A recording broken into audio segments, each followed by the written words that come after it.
Wana no matoka ang doon na turang nila manimba, kira wasot ay suwa na ruwas nga bulo pagkatata na yung bakisawat. Iya, ang gori biya ngaw na bata nga kira wasot talikin na kinang doon na turang ni pandra-pandra. Saka ni pandra-pandra may ba, pandra-pandra may ngaw.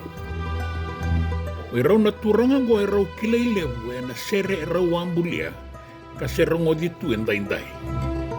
At turang animba, opo si Baknal. Kira wasot kabi talano ay nandoon na bale may besar. Kaya sabay ikuti ko sara may paramata, may Australia na ngaunaya. Iya o simililonga, kaya sa tu may nanonokoro, ang ande buli nga isu wakiro man ni may sot. Iraw daw buli sere kan daw soko talinga nanon jalan ni ngaw na nadurubungo, bebakata kira taleso ng daong bulisere. Kapitani Epe Lilubuy Vale, na iliw-liw ni matasere may udo ni Potu, ng balaw biriki may undo po hindi.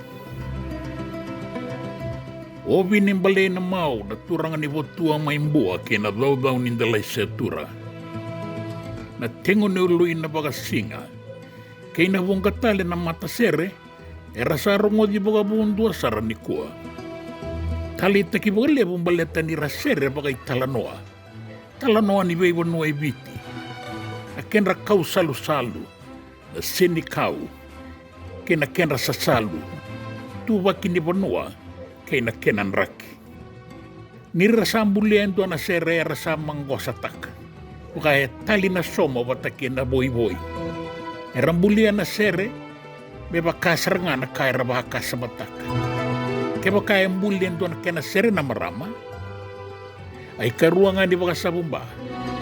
Tiga bu may matasawa, kimbatin ni takaw, kintaku ni tumba, leso talemay, zambe kindalana, si robo ng buda. Enre saramen takila.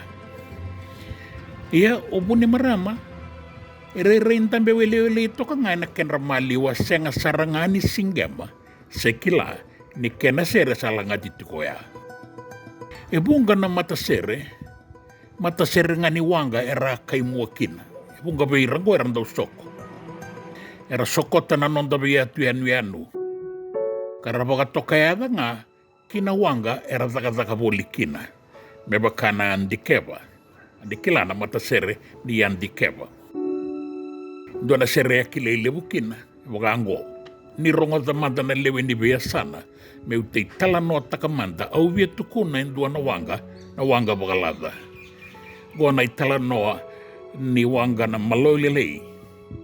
Na wanga soko sese na icheke morisi tamay lebuka saya litu ni kuwa. Na AK buniwai, erto walangata na seresa lay kamba ni na lasaongo, au na no mambeka de na tini bagabo. Sibo alelei. Napiti nawai, kay nabong gatali na matasere. So na matasere ni matazakazaka, may baka na sinimango may nasoba, erto alewe na naobisa. Baleta ni randang garapan na lawa, kinamaruro ininondang bulan na lewe ni Bonua. Erto ang bulia talanga na sere ang baleta na ang gona ni Balangi. Baka kotong gona gangan, wayong go ebe ibuga sisi, erakodoba na itaukei. Sanga ni taronga sa ilabo na ide, serangono mateni, membaleti de. Na matasere na daw nito muna, may arubundi, may oyendaw. Karakilay talangay na kenrasere na bibuno ni Zakazaka Bagaongo. Wain daw na korondomoni, tiko kinanonda senirosi, ramo lilian na bimbongi, au ndiba meurikaboli lala, waitara la. Kay nasere ni mga sese, mga sahaye, na yung gawin na batakin na tabako. Apagkatuaya na ng rambulisere. Wada butiro to kay runa turang nga kilay, na alaba nilang nasere, kay na ibagatangi. Kay na naituwa may talano ay suba. O po si Baknal, watakay si Melilonga. O po siya ang bulia ibong kanasere. Isa na yakabi ni Kirismasi, At abuti kina sona vanua ni soso e ngona i suwa i liu. Kata ki turaki, ki ombanga sau, mbani wai, wale ni karasini ke naingangi. Indua tani sara na matangali sere e rambulia selangata. E boga sulumi boga matau na gangana ya na wosan dingit aki kamangosa. E ratu telengai suwa e sona i sota-sota, me wakana wale na isana ila. Kena nona longa ni tavioka, sa toka kina nikua na ngunu ni benisini na Hibiscus Autoport. Ebe himbasai ken Dolphin Plaza. Na maketi lewu e suwa, e a toka iliu e nambukalou, e nambasonga ni ngaunisala na Cumming Street, kena Thompson Street. Doni e nabuni sekoula, kasi toka ngaki na nikua. E a toka ikia nambula tale club.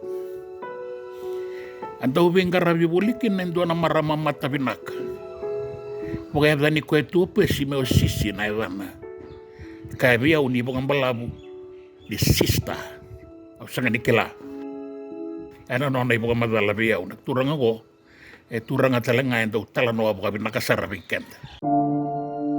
Raundau veto kani vinaka kei pesi. Ana tambana ni indinau menga isau mi boga malua ni kele maina wanga. Gai mbulia o pesi na kena sere. Me boga yalo vinaka tuki na namaramango. Mai e boga buna nonton dode, so veira e randau wakote, sa mode le sisi, sa mode. En dua tale nona sere, e ambuli mai na ingangi. Me mbaleta na lasa isuwa, e na muani ambaki. Isana e kavi ni kirismasi, woleka ni tawase na ambaki. Aundau na noma tu na lasa langi-langi e na vei ambaki, mai na ingangi. So na bameti, eranga endo waka sangarai rangani na kaiwanga, e na wabu e suwa. Mera maulay sa uman na non randinaw, memboka rawan imber ni serendali na wanga. Rondo lau buli maikin na ng bameti, may naingangi, o yan di ba takiranandi. Talano ay kay nakibango, ero may taroto ng bameti, o yan di ba kay Remandi, sa serendalito na boris. Gay ka mayo pwesi. O laki sa nga ni sudo bay meti. O so matunga na matareki-reki, rawara ka na isaw ni beseni. Raw sa mo de leyandi kay Remandi. Kemun raw na itaw kay ni Vale kay naki, raw daw baga bunali na ni Mamiravi na imbili. Iyo si Melilonga may bandra-bandra. E kilay talangay na lebu ni na sere. Indua na sere ka ambulian daw lang at ibuga lebu boli. Na sere ke white tembala. Na sere ngo, embaleta na uliway kan ronro somuti ko may na yasan yung bulong-bulong may lobo nilase. E nangaw ni sala kindelay na besi. E buka tok ngay talanga me tama buwa riba. E bu sarati ko may wailoko. Siro may tama buwa iway. Doon yan ay kawa-kawa e nanonray tiko-tiko. E so eran daw nakabuli kaya. Yan irisan daw umbong ilebu. Erasangay daw sa sanga lisutali kinanonra koro. Maindilay na bis. Sama da na menrengona. Erangay dan beten doon ang unisala makawa. E toka kina doon na buni moli. Men daw nonray mga takila-kilay ng bongi. Nasala kindilay na bis. Kaya toka nangganganisere. Isa ko buni moli, lei ko buni moli ang daw moria na bebe imbongi. Na yada ni sere, sini ba kamer lang at tikonggo na o hindi ang balay seng. Na yada ni sere, na udiway o white tembala. Nanduan na kabya laki boli-boli olong ay nanduan na stoa. Roha manibesi we katung baki nanduan na marama. Kaya biya ulong ani besuki ko ya bukan dua na kena irai-irai na maramo ya. Irai kibiti ko ya ni. Mata dunru-dunru may wawu ni marama. Sama ni bukan reidi ko itu ngolong amel ba ni sa sirosombi ngaw ni sala. Kalaki ya lisaren. Tarosara na turangan ni ngaw ba itaw kinistoa. Bukila na marama ya.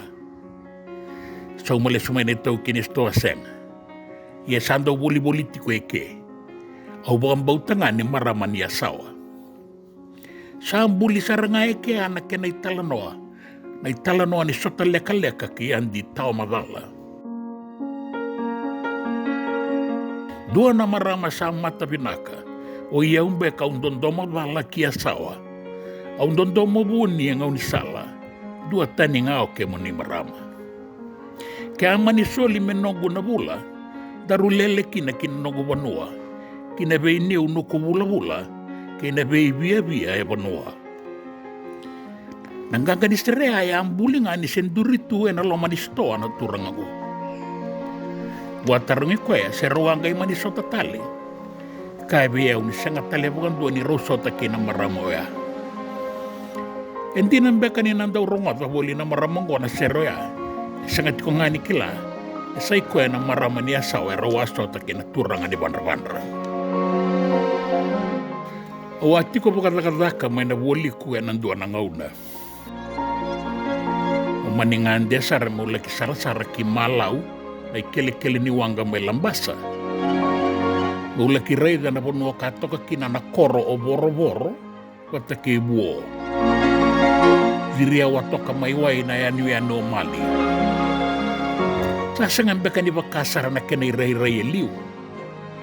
Yang gona ikele ni wanga arandau mai moade kina ramai buka sombu yaya rangai ndau sokole spele. Na ituwa kini bebo no ni rakata kapaka ngo e bia tau batanga. Na kena itobo na kena mbula na kena lasa. Sarongo jitunga me maroroi kina na benga kani serenda indai. Be indibi ni ngauna. Endo na sereng baleta na konuongo. Yang bulia talanga oposi. Na veivo nua undau sokota boli, torava ke o lambasa e na soli. Au sombu ki vanua e na mbongi, au sota ki rato na rosi, balun ravia, e rangai mata momosi, sandina ni wakai tau ke i o bulovi. En dua tale, o boro malau ke i buo, korongori en dandaundo monalo, i sangai lutu sombu nambuto, leka tu na sala i buo. A sere ruango e ambuli a posi baknal. Koni na kilata le so na sere ni vanua, karalangati veira na dau soko e na nonda vanua. Iera sale ngati tuenda indai. E na koruturanga suba, e na dau lebunga na kena sere maleta ni koruturanga. Lebu na kai tukina, kena e buka rau di lasa. Nangauna rato ang basi kakina na vei tadini mai na deba, manu koro bula kina Southern Brothers, vei sau kina bukan dua na rorongo ni buka tangi kina sere buka biti. E rato ang mai langata kina e bunga na sere. Abuka wasibi na sere ni lutu na kavi na tomba kosuba. Wanga na dinandui roka, na loma ni koro, yang beta na sala, au ruing gorong-goro. Ai tangi wasibe totoka ndo moni biau. Mai raida na loma ni koro. Daun dibi e ngau na tau doko. Uraki, bani wai, kena ingangi. Na e longu en ruka, be suba. Ongo na toso ni ngauna, ni samode.